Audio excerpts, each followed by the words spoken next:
Good morning po. Second days po ng quarantine.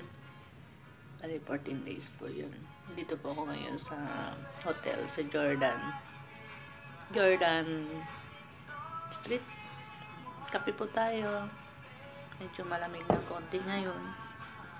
Parang 19 degrees. Kaya sarap po sa umaga ang kape. Chill-chill lang po muna tayo ngayon kasi wala pa tayong work. Feel muna natin yung loob ng hotel pa. Ayan. Tapos, ito po yung pagkain ko.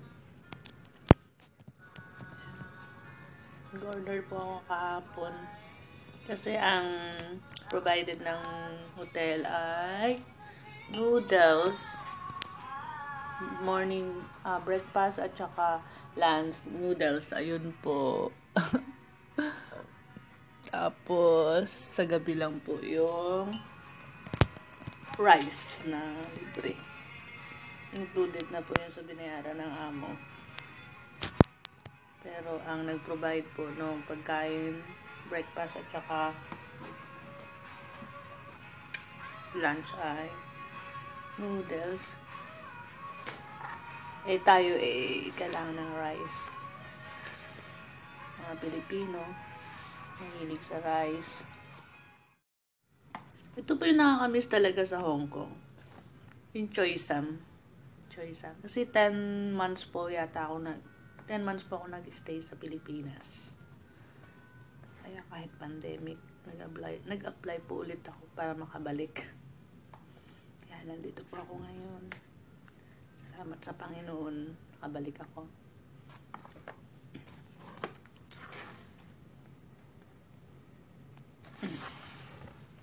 Tapos, ito po, may provided ang immigration. Ayan. Temperature. Tapos, AM, PM. Kailangan yung temperature mo. Marami po sila. Napakaingat. Tapos ito. Monitor po kung kung meron tayong lagnat. Naka-detect siya. Naka-connect siya sa cellphone. Tapos sabi nila, iilaw daw yan pag may lagnat ka.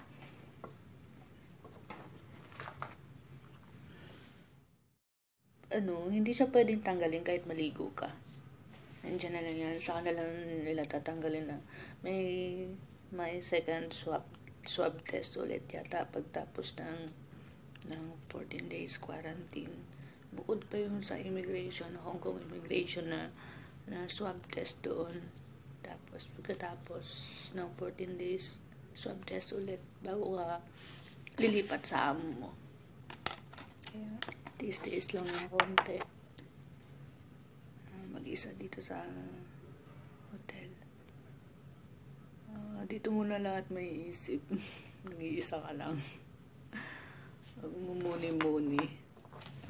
Tisita, thank you sa pagdala mo ng SIM card ko dito sa lobby.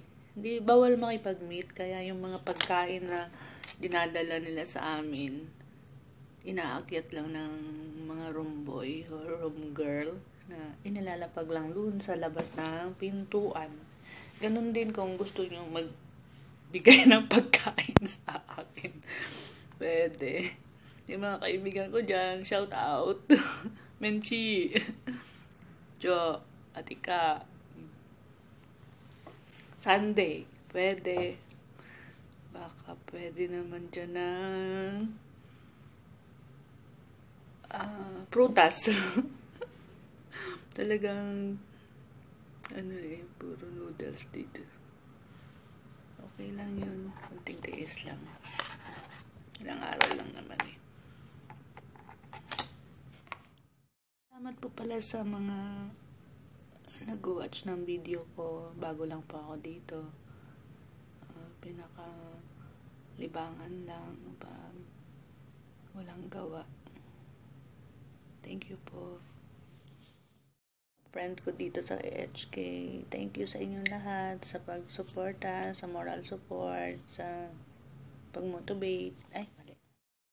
Sa mga friends ko dito sa Hong Kong, pinsan, thank you sa inyo Talaga na nandiyan kayo nakasuporta. Hindi pa rin ako pinababayaan. Thank you so much sa mga hindi ko nabanggit.